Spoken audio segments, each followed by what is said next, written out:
નમસ્કાર દર્શક મિત્રો, બોટાદ દસ્તક ન્યૂઝમાં આપનું હાર્દિક સ્વાગત છે અને હું છું એલડી મકવાણા. આપ જોઈ રહ્યા છો બોટાદ દસ્તક ન્યૂઝ. હવે પછીના સમાચાર વિગતવાર.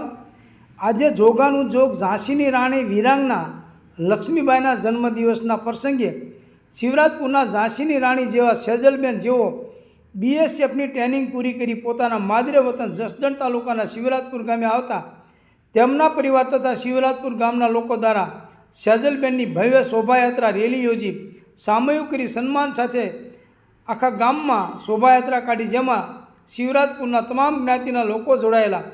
આ પ્રસંગે બોટાદના બહુમુખી પ્રતિભા ધરાવતા અનેક સામાજિક, ધાર્મિક, રાજકીય સંગઠન સાથે જોડાયેલા સામતભાઈ જેબલિયા પોતાની ખુલ્લી ટુકડો જીપ લઈ શિવરાજપુર શોભાયાત્રા રેલીમાં ગયેલ અને સામતભાઈ જેબલિયાની ખુલ્લી ટુકડો જીપમાં સેજલબેનને બેસાડીને સામૈયા કરવામાં આવેલ. નારી શક્તિ સેજલબેનને રજવાડી કેસરીઓ સાપો બાંધી શક્તિ રૂપે રજવાડી તલવાર અર્પણ કરી રજવાડી ઠાઠથી વિશેષ સન્માન કરવામાં આવેલ તેમ બોટાદના ગૌરક્ષક સામતભાઈ જેબલિયાની યાદીમાં જણાવાયું છે.